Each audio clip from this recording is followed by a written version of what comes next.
digər şəhərlərin, olduğum yerlərin prizmasından müqayisə gətirə bilərəm ki, məsələn, bir çox yerlərdə qaçmaq üçün əlverişli olan saydığım şəhərlərdə ağaclar çox olur məsələn, kölgəliklər çox olur. Köhnə Günəşlidə və ya Bakının bir çox küçəsində daha doğrusu kölgə biraz problemdir. Kölgələr olmur, ağaclar az olur, piyada keçidləri az olur. Köhnə Günəşliyə gəlsəz, bilmirəm, olmusunuz yoxsa yox, orada ən böyük problemlərdən biri kilometrlərlə uzanan avtomobil servis mərkəzləridir, hansılar ki, yolların kənarı onlarla doludur. Səki yoxdursa belə, yolun kənarı ilə səki olmasa da qaçmaq olur necəsə, amma orada o da çətin olur, çünki bütün yolların kənarı avtomobil olur, hər yerdə nasız avtomobillər dayanır, yolu kəsir, yəni bu insanı tez-tez narahat eləyir. Çox maraqlı sualdır. Google Maps qaçıcılara uyğun olsaydı, ilkin olaraq buradan developerlərimizə də Bəli. İlkin olaraq məsələn təhlükəsizlik baxımından götürsək, səkilərin olub-olmadığı yerlər əks olunsa, yəni Google Maps-də harasa piyada gedişi qeyd elədikdə onsuz da piyada göstərir ki, gedə bilərsən. Amma o yol nə qədər əlverişlidir, əlverişsiz deyil, onu göstərmir. Belə bir option əlavə etmək bilmirəm nə dərəcədə məqsədyönlü olaraq Google Maps tərəfindən baxsaq, amma belə bir şey qaçıcılar üçün uyğun ola bilər. Tualetlər, ayaq yolları, onların olduğu yerlər Google Maps-də. Düzdür, bu developerlərə aid bir şey deyil, daha çox sadəcə bir nöqtələr də əlavə eləmək olur, amma bu ilə də məşğul olan bir kimlərsə olsa, bu da qaçıcılar üçün yəni çox vacib məlumatlardır əslində. Su məsələsi, Bakıda indi mərkəzdə olan parkların bir çoxunda su olur, məsələn, su kranları olur. İçmək üçün olmasa da ən azından yuyunmaq üçün, amma digər yerlərdə çox nadir hallarda hardasa su tapmaq olur ki, misal üçün istidə, əsasən də yay aylarında qaçarkən bir sərinləmək üçün bir su tapasan. Azərbaycanda qaçış çox pis inkişaf eləyib, çox zəif inkişaf eləyib.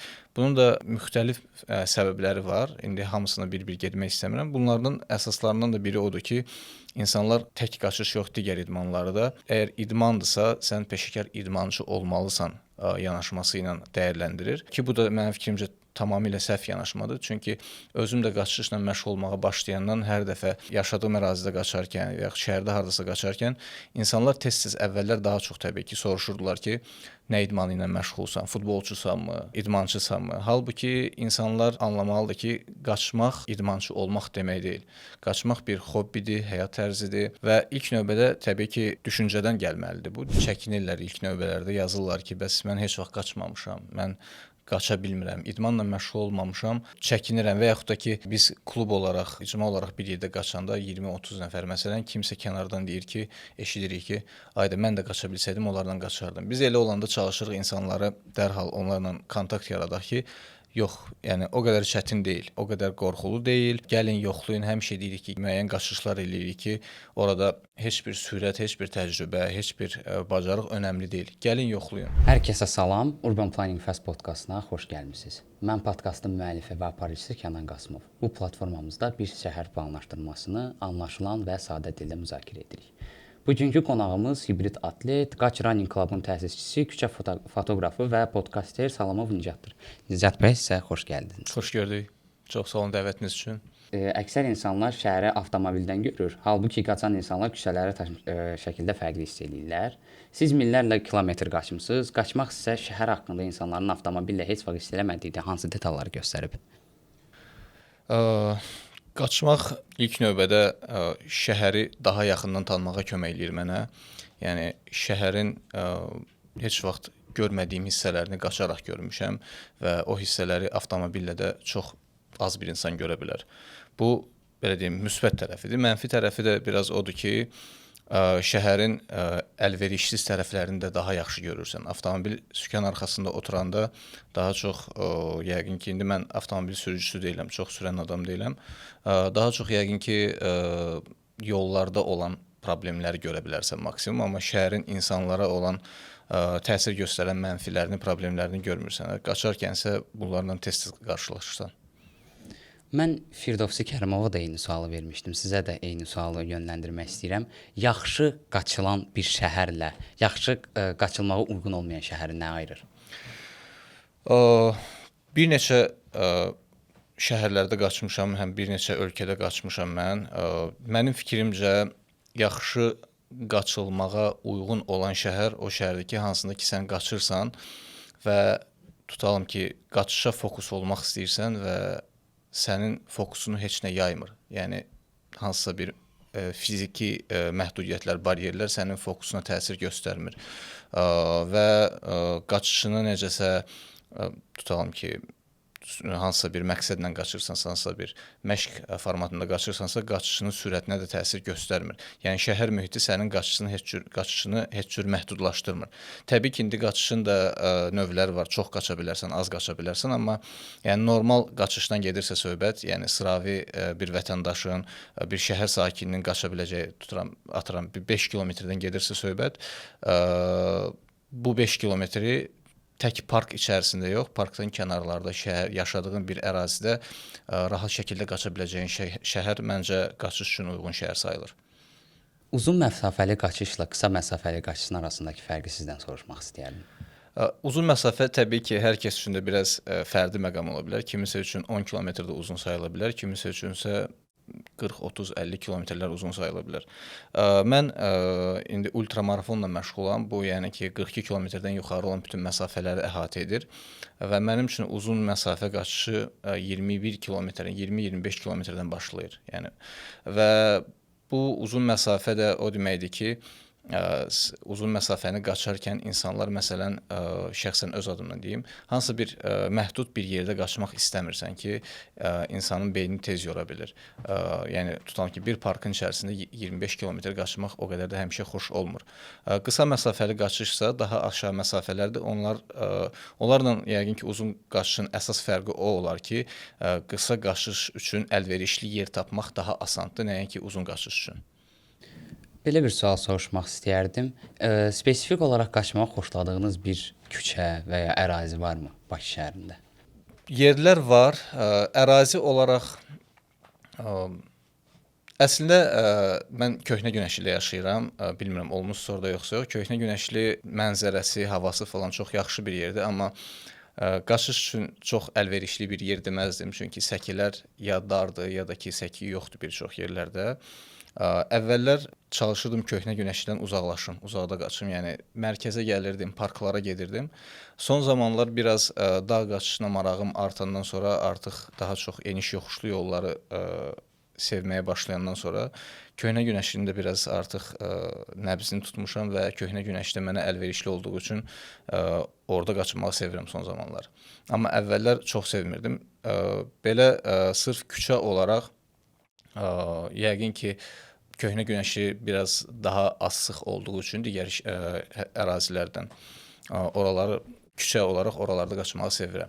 Yox, belə park olaraq və yaxud ümumiyyətlə bir hansısa bir ərazi olaraq yeni açılan parklar əlverişli düşünürəm. Bu mərkəzi park ola bilər, bu Pişəvari park ola bilər, Seyid Cəfər Pişəvari parkı. Parklarda yəni qısa məsafələri qaçmaq məsələ üçün xoş olur adama. Siz Köhnə Günəşlidə dar səkilərinin problem olmağını qeyd eləmişdiniz. Başqa problemlərdən hansılarını deyə bilərsiniz ki, qaçmağa bu əlverişli deyil? Digər şəhərlərin, olduğum yerlərin prizmasından müqayisə gətirə bilərəm ki, məsələn, bir çox yerlərdə qaçmaq üçün əlverişli olan saydığım şəhərlərdə ağaclar çox olur məsələn, kölgəliklər çox olur. Köhnə Günəşlidə və ya Bakının bir çox küçəsində daha doğrusu kölgə biraz problemdir. Yəni kölgələr olmur, ağaclar az olur, sonra piyada keçidləri az olur. Daha çox Köhnə Günəşliyə gəlsəz, bilmirəm olmusunuz yoxsa yox, orada ən böyük problemlərdən biri kilometrlərlə uzanan avtomobil servis mərkəzləridir, hansılar ki, yolların kənarı onlarla doludur. Səki yoxdursa belə, yolun kənarı ilə səki olmasa da qaçmaq olur necəsə, amma orada o da çətin olur. Çünki bütün yolların kənarı avtomobil olur, hər yerdə nasız avtomobillər dayanır, yolu kəsir. Yəni bu insanı tez-tez narahat eləyir. Sizdən belə bir interaktiv sual soruşmaq istərdim. Əgər Google Maps daha qaçıcılara uyğun olsaydı, orada hansı funksiyaları əlavə eləmək istəyirdiniz? Məsələn, çox maraqlı sualdır. Google Maps qaçıcılara uyğun olsaydı. Bəli.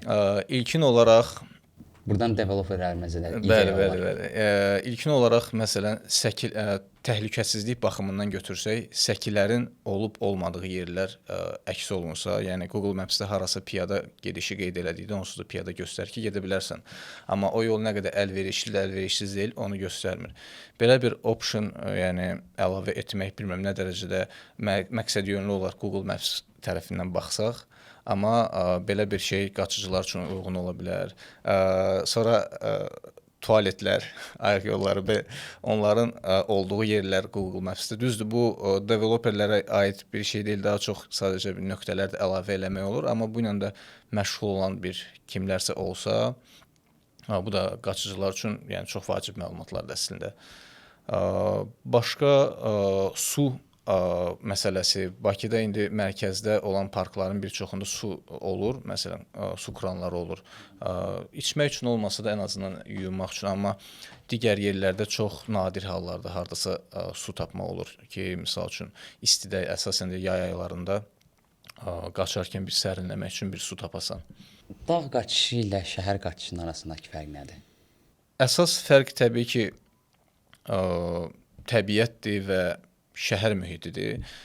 Təbiətdə hava təmizliyindən götürsək, səs kirliliyini deyə bilərik. Təbiətdə bunların heç biri olmur. Təbii ki, şəhər qaçışı daha təmiz olur nisbətən, yağış yağmasa.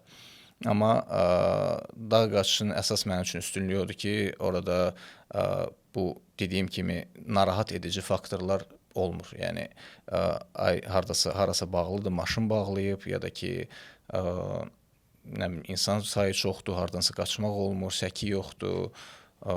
Sonra meşəlik ərazilərdə həmişə kölgə olur, yəni hava daha təmizdir. Bu kimi şeylər mənim üçün dağ qaçışında şəhər qaçışından daha üstündür. İnsanlar öz həyatlarına təbiəti və qaçışı inteqrasiya eləmək üçün hansı metodlardan istifadə edə bilərlər? Məsələn, həmin bildiyi kimi, hər insanın işi olur, hər insanın qaçmağa vaxtı olmur. Öz həyatınıza, öz rutininizə qaçmağı necə inteqrasiya edirsiniz siz? İlk öncə belə deyim də, bizim klubumuzla da mənim özümün də şəxsi əsas məqsədlərimdən, istəklərimdən biri odur ki, insanlara qaçışın çətin bir şey olmadığını göstərə bilməkdir. Yəni bir çox insanın cəmiyyətimizdə ümumiyyətlə çox qarşılaşıram. Azərbaycanda qaçış çox pis inkişaf edib, çox zəif inkişaf edib. Bunun da müxtəlif səbəbləri var. İndi hamısına bir-bir getmək istəmirəm. Bunlardan əsaslarından da biri odur ki, insanlar tək qaçış yox, digər idmanları da əgər idmandırsa, sən peşəkar idmançı olmalısan yanaşması ilə dəyərləndirir ki, bu da mənim fikrimcə tamamilə səhv yanaşmadır. Çünki özüm də qaçışla məşğul olmağa başlayandan hər dəfə qaçarkən, yaşadığım ərazidə qaçarkən, yaxud şəhərdə hardasa qaçarkən insanlar tez-tez əvvəllər daha çox təbii ki, soruşurdular ki, nə idmanı ilə məşğulsan, futbolçusanmı, idmançısanmı? Halbuki insanlar anlamalıdır ki, qaçmaq idmançı olmaq demək deyil. Qaçmaq bir hobbidir, həyat tərzidir və ilk növbədə təbii ki, düşüncədən gəlməlidir bu. Düşüncə dəyişilməlidir ki, insanlar başa düşməlidir ki, qaçışla məşğul olmaq üçün idmançı olmaq lazım deyil. Peşəkar idmançı olmaq lazım deyil. Tam sağlam olmaq da o qədər şərt deyil, düzgün qaçandan sonra. Yəni, qaçışla məşğul olmağa başlayandan sonra onsuz sağlamlıq özü yavaş-yavaş gələcək. Və düşüncə dəyişdikdən sonra insanlar artıq anlayandan sonra ki, bu peşəkar bir məşğuliyyət olmaq zorunda deyil. Ondan sonra yavaş-yavaş başlayacaqlar cəhd eləməyə, sınamağa. Bunun üçün təbii ki, müxtəlif motivasiya edici amillər də ola bilər. Yəni, bir çox böyük şəhərlərin, digər ölkələrin təcrübəsində insanlar şəhərlərdə tez-tez qaçış yarışları təşkil olunanda ora gedirlər. Ora gedən insanlar üçün müxtəlif bonuslar olur, nə bilim, işdə premiya verirlər, harasa endirimlər olur, qaçışda iştirak edən insanlar üçün. İlk növbədə belə kiçik motivasiyalardan başlaya bilər. Daha sonra isə insan motivasiyalardan sonra qaçışa başladıqdan sonra insan başa düşəcək ki, bu qədər də çətin deyilmiş və mən bunu necəsə həyatıma inteqrasiya edə bilərəm. Yəni insan var ki, mənim kimi mən professional peşəkar atlet deyiləm, amma nisbətən çox qaçıram. Amma insan da var ki, mənim qədər qaçmaq məcburiyyətində deyil və istəməyə də bilər. Həftədə bir dəfə, 2 dəfə, 5 kilometr, 10 kilometr qaçsa bunun üçün tamamilə kifayət edəcək və həyatına tam şəkildə inteqrasiya edə bilər qaçışı. Yəni əsas məqsəd, əsas şərt mənim üçün hissə-hissə keçid eləməkdir hansısa bir məşğuliyyətə. Bu tək qaçış deyil təbii ki. Başqa məşğuliyyətlər də ola bilər, velosiped ola bilər, nə bilim tennis ola bilər. Yəni sən hansısa bir yeni bir məşğuliyyətlə tanımadığın, tanış olmadığın bir məşğuliyyətlə, fiziki aktivliklə birdən-birə yüksək intensivliklə məşğul olmağa başlasan, həm bu psixoloji yoracaq, həm fiziki yoracaq və düşüncən dəyişəcək ki, yox, qaçış çətindir, nə bilim filan idman çətindir, gəl məşğul olmayım, mənlik deyil. Siz Azərbaycanda, yəni Bakı şəhərində qaçışın çox yayğın olmadığını vurğulamışdınız. Onu dəyişdirməyə də bir metod verdiniz ki, insanları buna motivə etmək üçün kiçik-kiçik bonuslar vermək olar. Onları motivasiya etmək üçün kiçik-kiçik endirimlər olsun və s. olsun. Belə bir sual soruşmaq istərdim sizə. Deyək ki, tamam başdan şəhər qurulur. Adı hər hansı bir şey olsun. O şəhərin planını sizə verirlər, qurmanın planını sizə verirlər. Ora 3 şey əlavə etməlisiniz ki, qaçmağa motivasiyalı insanlar olsun, şəhər sakinlərini qaçmağa optimal bir şəhər olsun. O 3 şey nəyi qeyd edərdiniz siz? Birinci növbədə ən başlıcası infrastrukturdur. İnsanı qaçışdan və yaxud hansısa bir məşğuliyyətdən saxlayan da infrastruktur ola bilər və ona sövq eləyən də infrastruktur ola bilər. Yəni məsələn indi son illərdə Azərbaycanda velosipedləşdirməyə doğru fokus çoxalıb və təbii ki də velosiped zolaqlarının, velosiped sürmək üçün əlverişli yerlərin sayı artdıqca görə bilirik ki, velosipedçilərin sayı da artır. Eyni şey də qaçışa aiddir. Yəni şəhərin infrastrukturu elə olmalıdır ki, insan qaçmağa çıxarkən bayaq da dediyim kimi hansısa bir bariyerlərlə, məhdudiyyətlərlə qarşılaşmasın və bu onu yəni həvəsdən salmasın, həvəsini azaltmasın. Bu infrastrukturdur birinci növbədə. İkinci növbədə bayaq dediyim motivə edici məqamlar Hollandiyada səhv etmirəmsə belə praktikalar çox olub, digər ölkələrdə də çox praktika olur. İnsanlar məsələn velosipeddə belə bir şey eləyirlər ki, işə velosipedlə gələndə onlara işdə əlavə bonus verirlər. İşin yanında olan, iş yerinin yanında olan kofe shoplarda, restoranlarda yaxşı endirimlər təklif edirlər ki, bu insanlar işə velosipedlə gəlirlər. Həm velosipedlə gəlməklərinin əsas müsbəti də odur ki, yollarda tıxac az olur, özləri üçün də yaxşıdır, işçi sağlam olur, işçi daha davamlı işləyə bilir. Yəni bu kimi praktikanı eynən qaçışa da tətbiq eləmək olar. Mən o vaxt bir kitab oxuyurdum, adı tam olaraq yadımda deyil, bir Sovet jurnalisti idi, qaçışçı idi. O Sovet İttifaqının müxtəlif şəhərlərini, daha çox da Rusiyanın şəhərlərini gəzib orada yaşayan insanların qaçışa olan münasibətini araşdırırdı, o haqqda yazırdı və çox belə soyuq bir şəhərlərin birində, dəqiq yadımda deyil hansı şəhərdə, bir böyük bir müəssisə var, hansında ki 3000-5000 insan çalışır və o müəssisənin rəhbəri qaçışçıdır. Özü qaçışla məşğul olur və özü həvəskar qaçışçı olduğu üçün işçilərin də qaçışla məşğul olmağını, sağlam olmağını çox istəyir və həmin insan sırf müəssisə daxilində işçilər arasında nə bilim 1-2 aydan bir qaçış yarışları təşkil edir. Yarışda qalib olan insanlara müxtəlif bonuslar, nə bilim səyahət paketləri, belə şeylər hədiyyə eləyirdi. Bizdə də eynən motivasiya edici olaraq mən özüm fikir vermişəm ki, hansısa bir qurumun rəhbərliyi hansısa bir məşğuliyyətlə, faydalı bir məşğuliyyətlə məşğuldursa, həmin qurumun işçiləri də o məşğuliyyətə daha açıq olurlar. Və eynən də bizdə iri qurumların müəssisə rəhbərlərinin birinci növbədə qaçışa motivasiya etmək bir həll yolu ola bilər ki, onların da artıq tabeliyində olan bütün işçilər, müəssisə əməkdaşları, onlar necəsə qaçışla daha yaxından tanış ola bilsinlər. Başqa dediyim kimi tez-tez müxtəlif formatlar, müxtəlif yerlərdə yarışlar, qaçış tədbirləri təşkil eləməkdir. Bu məsələn Bakının mənim üçün problemlərindən biri əvvəllər o idi ki, hər şey mərkəzdə baş verirdi. İndi də nisbətən var, amma gördüyüm qədərlə biraz dəyişilir. Hər şey mərkəzdə baş verir və mərkəzdə olan insanlar üçün qaçış adidir. Amma mərkəzdən biraz kənara çıxanda reallıqla qarşılaşırsan, reallıq da odur ki, indiyənə qədər mən köhnə Günəşlidə 8 ildir qaçıram hardasa. Bütün bu vaxt ərzində yolda 1-2 dəfə adam görmüşəm qaçan məndən savayı.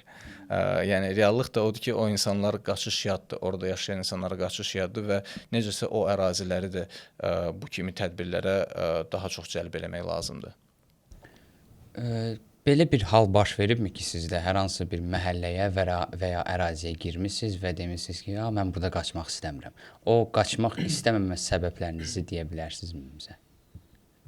Səbəb çox olur elə əslində, tez-tez olur.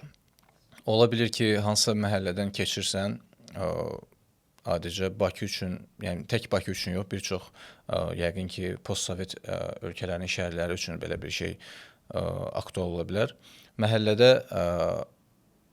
Məhəlləyə girirsən, qaçmaq nədir? Gəzmək üçün yer olmur. Yəni ki, gəzib keçə bilmirsən, çünki o qədər çox avtomobil var, parkinq yoxdur, avtomobillər də hamısı elə binanın qabağından axırına kimi düzülüb, necəsə birtəhər gəzib keçmək olar. Elə yerlərə girəndə insan qaçmaq istəmir orada və çalışıram elə yerlər olanda oralara növbəti dəfə artıq girməyim.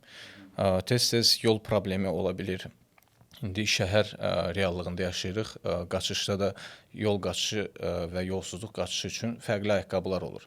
Və evdən çıxanda biz şəhərdə qaçanda normalda yol qaçışı ayaqqabısı ilə çıxırıq və yol qaçışı ayaqqabısı ilə çıxanda hansısa məhəlləyə girirsən ki, oranın yolları bərbad gündədir, nə bilim kanalizasiya çıxır, su yağışdan sonra su qurumayıb, balçıqdır və yaxud çox pis gündədir. Elə yerlərə də insan yəni görür, ayaqqabını heyf eləmək istəmirsən, girmək istəmirsən. Kəşki yolsuzluq ayaqqabısı olaydı. Ondan əlavə belə çox kərə-kötür yollarda o yol ayaqqabısı ilə qaçmaq biraz təhlükəli də ola bilər ayaqlar üçün.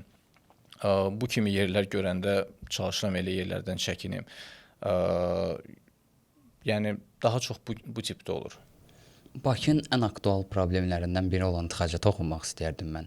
Sizcə tıxacı qaçmaq daha çox azaldar, insanın həyatlarına inteqrasiya 100% qaçmaqmı aradan qaldırar, yoxsa şəhər, necə deyim, nəqliyyatın infrastrukturunun artmasımı? Məsələn, metro zolaqlarının, yeni zolaqların çəkilməsi olsun və ya yeni avtobus zolaqları olsun. Düşünürəm ki, hər iki yəni ki, istiqamət buna müsbət təsir göstərə bilər istənilən halda. Yəni daha çox təbii ki, mənim fikrimcə müxtəlif nəqliyyat vasitələrinin, alternativlərin inkişafı buna daha çox, belə deyim, faiz etibarı ilə təsir göstərə bilər. Amma qaçmaq da yəni az təsir göstərməz. Niyə? Çünki Azərbaycanda fikir verirəm, çox tanıdığım insanlardan da, yaxın olan insanlardan da, onların nümunəsində də çox deyə bilərəm ki, insanlar biraz tənbəlləşib. İnsanlar avtomobilə çox bağlıdırlar. Avtomobilə bağlı olan insanda, məsələn, bir tanışım var, evdən marketə kimi 1 kilometr yoldur. 1 kilometrdə normal gəzikdə 10 dəqiqə çəkir maksimum. Çörək almağa maşınla gedir gəlir, nə bilim, zibil atmağa maşınla gedir gəlir. İnsanlar tənbəlləşir və fiziki aktivliklə də məşğul olmadığı üçün o 1 kilometr yolu gedib gəlmək onun üçün biraz getdikcə çətinləşir, gözündə psixoloji olaraq da çətin sayılır və heç olmasa hansısa fiziki aktivliklə məşğul olan insanlar daha çox da bu dözümlülük idmanlarıdır, qaçışdır, velosipeddir, dağ qaçışıdır. Belə idmanlarla məşğul olan insanlar isə elə şeylərdən heç vaxt çəkinmirlər. Yəni harasa şəhərə getməliyəm, yolun bir qismini piyada gəzməliyəm. Ona görə maşınla çıxıb mütləq şəkildə bilə-bilə ki, tıxac var, maşınla heç vaxt çıxmaz o insan. Deyər ki, gedim avtobusa minim, oradan yolun yarısını piyada gəzərəm. Amma maşına çox bağlı insanlar və biraz tənbəl insanlar, tənbəl dedikdə yəni dediyim kimi fiziki aktivliyə öyrəşməmiş insanlar tıxac olanda, nə bilim, yolu uzaq olanda deyir ki, yox, piyada, nə bilim, oradan, ondan sonra qoy tıxacda oturum biraz, gedim rahat çatım, yorulmadan. Yəni bu da müəyyən şəkildə mənim fikrimcə təsir göstərər. Biz insanların, necə deyim, tənbəlləşməsindən biraz danışdıq. Sizdən belə bir sual soruşmaq istəyərdim. Qaç Running Club-ın, necə deyim, üyələrindən, onların memberlarından hər hansı bir insanın elə bir hadisəsi olubmu ki, sizin kluba qatılandan sonra öz həyatlarına müsbət təsir göstərib, onlara, necə deyim, qaçmağı sevdirib, əvvəl qaçmayan insan sizin kluba müraciət edib, məsələn, öz, necə deyim, elə tənbəlliyindən ayrılıb?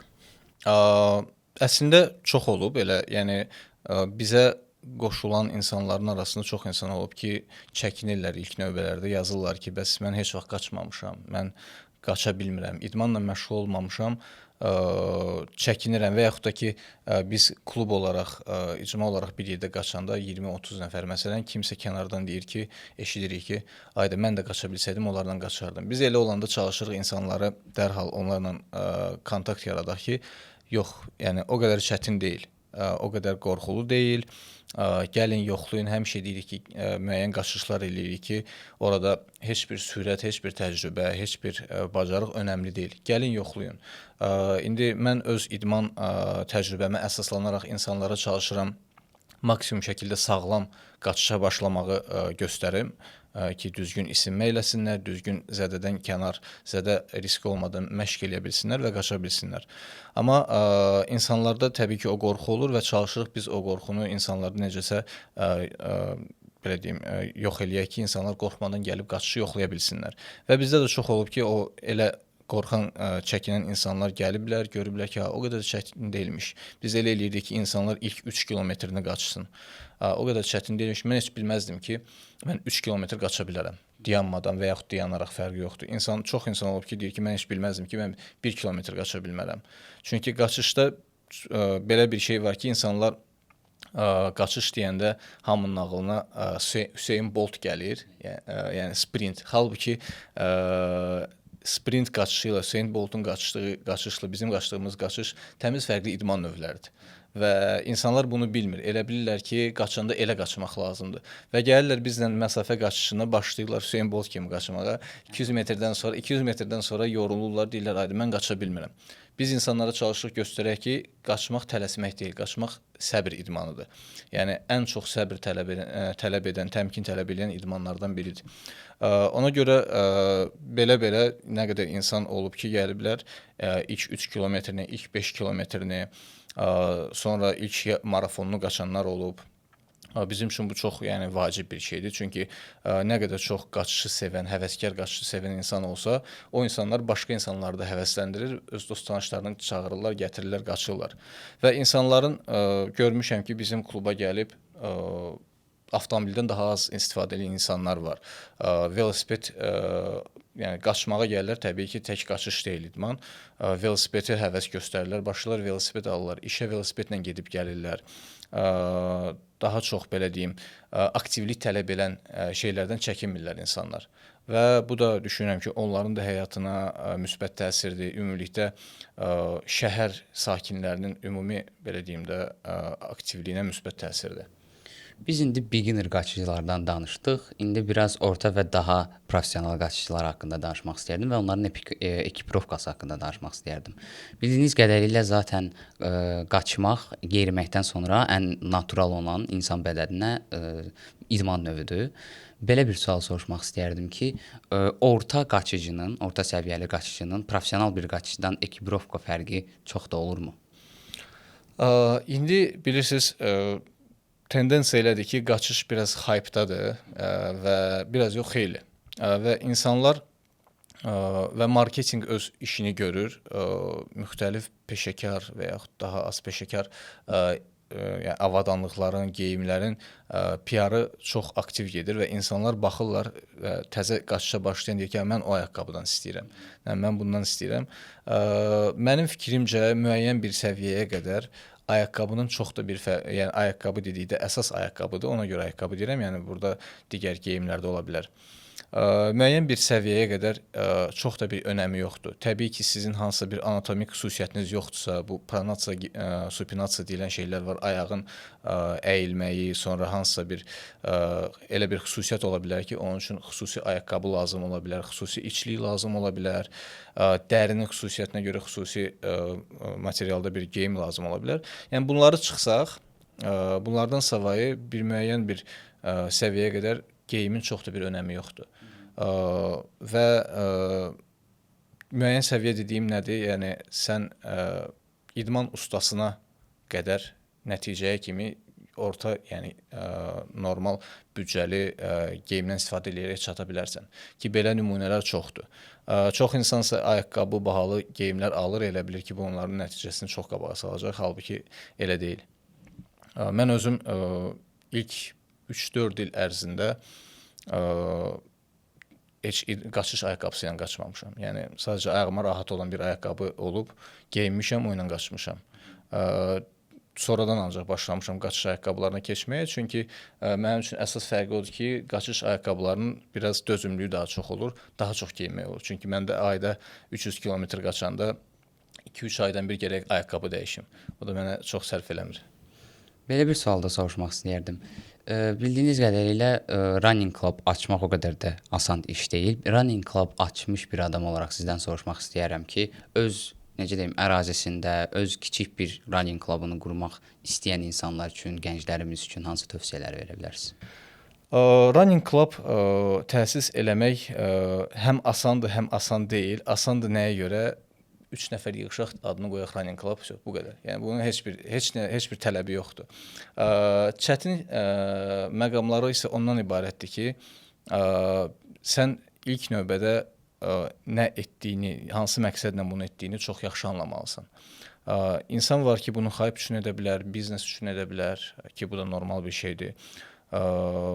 Məqsədi sadəcə olaraq sevdiyi bir işdən gəlir qazanmaq və yaxud bunu necəsə bir monetizasiya eləməkdir. İnsan var ki, sırf hobbi olaraq, yəni ki, həvəskar 10 nəfər, 15 nəfər dostları ilə daimi bir yerdə qaça biləcəkləri bir mühit yaradırlar. Yəni mənim üçün şəxsən vacib olan məqamlardan biri odur ki, əgər cəmiyyətə açıq bir running club yaradırsansa, ilk növbədə özün qaçışı yaxşı bilməlisən. Demirəm ki, peşəkar qaçışçı olmalısan, müxtəlif nailiyyətlərin olmalıdır, amma təcrübən olmalıdır. Qaçışı, bədən tərbiyəsini, insan fiziologiyasını, bunları çox yaxşı, nisbətən yaxşı bilməlisən ki, müxtəlif insanlar sənin yanına gələcək. Sən onlara hansısa bir məsləhət verib, onlara ziyan verə bilərsən. Bunun da qarşısını almaq üçün sən, yəni az-çox təcrübən olmalıdır. Belə bir sual da soruşmaq istəyərdim. Qaçmağa yeni başlayan bir gənclə belə bir düşünək ki, bir gənc var, bir də biraz yaşlı insanımız var. Bir gəncin atması lazım olduğu addımlarla yaşlı insanın atması lazım olduğu addımların arasındakı fərq nədir? Əlbəttə ki, hər ikisi də ilk növbədə qaçmağa başlayarkən anlamalıdır ki, qaçış onlara nə verəcək, onlar qaçışa nə verə bilərlər. Yəni ki, nə dərəcədə bu işdən əsaslı şəkildə məşğul olmağa hazırdırlar. Bu onların ortaq nöqtəsi ki, bunlar bunu bilməlidir. Fərq isə əsas fərq odur ki, yaşı daha çox olan insan daha ehtiyatlı olmalıdır. Bu, yəni ki, fiziologiyaya yenə də bağlı bir şeydir. Yaş artdıqca 30-35 yaşlardan sonra insanın bədəninin bərpa prosesləri yavaşlayır, regenerativ proseslər, bunlar hamısı yavaşlayır və mən öz nümunəmdən deyə bilərəm ki, 20-25 yaşında elədiyim hərəkətləri indi eləmirəm. Eləyə də bilmərəm. Eləsəm çünki zədə alıb oturacam 2 ay evdə. Amma əvvəllər 20-25 yaşda hansısa bir qaçış olmasın, başqa bir idmanda hansısa bir hərəkət görürdüm, eləyirdim. Bir həftədən sonra təzədən eləyirdim. Amma indi onu eləyə bilmərəm. Və gənc adamın təbii ki, o resursu daha çoxdur və o ehtiyat eləməmə belə deyim də şansı var. Amma biraz yaşı çox olan adam maksimum ehtiyatla eləməlidir. Bunu ki, hansısa bir problem yaranarsa, onun bərpası da daha uzun çəkəcək, problemlər də daha çox ola bilər. Biz yavaş-yavaş epizodumuzun sonuna gəlməyə başlayırıq artıq. Sizdən belə bir hissə ayırmaq istərdim sizin özünüzə. Qaçmağa yeniyə başlayan insanlar üçün bir nəsihət mi olsun və ya öz running klubunuz haqqında danışmaq istəyirsiniz? Bizim qaçış klubunda biz hər həftə müxtəlif növlərdə tədbirlər təşkil edirik. Bunlardan biri fiziki məşqlərdir ki, ayaq məşqləri və bu tipdə məşqlərdir ki, qaçışın belə deyim, qaçış bacarığını artıra bilmək üçün bu məşqlər normalda hər bir insan üçün şərtdir ki, zədəsiz, problemsiz rahat qaça bilsinlər. Bir məşqimizi uzun qaçış eləyirik və bir məşqimizi də qısa, yüngül qaçış eləyirik. Biz həmişə insanları dəvət eləyirik ki, gəlin bizim həftə sonu bazar günləri əsasən olur. Gəlin bizim yüngül qaçışımızda bizlə qaçın. Parkda qaçırıq ki, heç kim geriyə qalıb, belə deyim, qrupdan ayrı düşməsin. Yenidən gəlib parkda bir yerdə görüşürük. Həmişə deyirik ki, insanlara gəlin bizlə yüngül qaçışlarda qaçın. Bizlə qaçmaq şərt deyil. Bizlə qaçmağı ona görə təklif edirik ki, insanlarla bir yerdə olanda daha maraqlı olur və yaxud çətin olan qaçış daha, belə deyim, gözə çarpmadan keçir, bitir. Amma kimsə özü qaçmaq istəyirsə, yeni başlayan biridirsə, o insana məsləhətimiz o olar ki, həmişə çalışın, tələsməyin, səbirli olun. Qaçışda ən böyük səhvlərdən biri tələsməkdir ki, mən bu səhvləri özüm də çox eləmişəm. Ona görə yeni başlayanlara həmişə məsləhət görürəm ki, tələsməyin, qaçış səbir idmanıdır. Yəni hansısa bir nəticəyə gəlib çatmaq üçün az-az xırda-xırda addımlar atmaq lazımdır. Epizodumuzun artıq sonuna yaxınlaşdıq. Biz Nicat bəyə qatıldığı üçün, bizim dəvətimizi qəbul etdiyiniz üçün sizə çox təşəkkür edirik Nicat bəy. Dəvətiniz üçün çox sağ olun. Mən inanıram ki, bu podkast, bu mövzuların ümumiyyətlə işıqlandırılması çox vacib məsələdir və bunun üçün sizə çox sağ olun deyirəm. İzləyicilərimizə də baxdıqları, vaxt ayırdıqları üçün çox təşəkkür etmək istəyirəm. Biz artıq epizodumuzun sonuna gəldik. Urban Planning Fast podkastına baxdığınız üçün çox sağ olun. Unutmayın ki, şəhərləri ancaq texnologiyalar deyil, ağıllı insanlar qurur. Görüşənədək.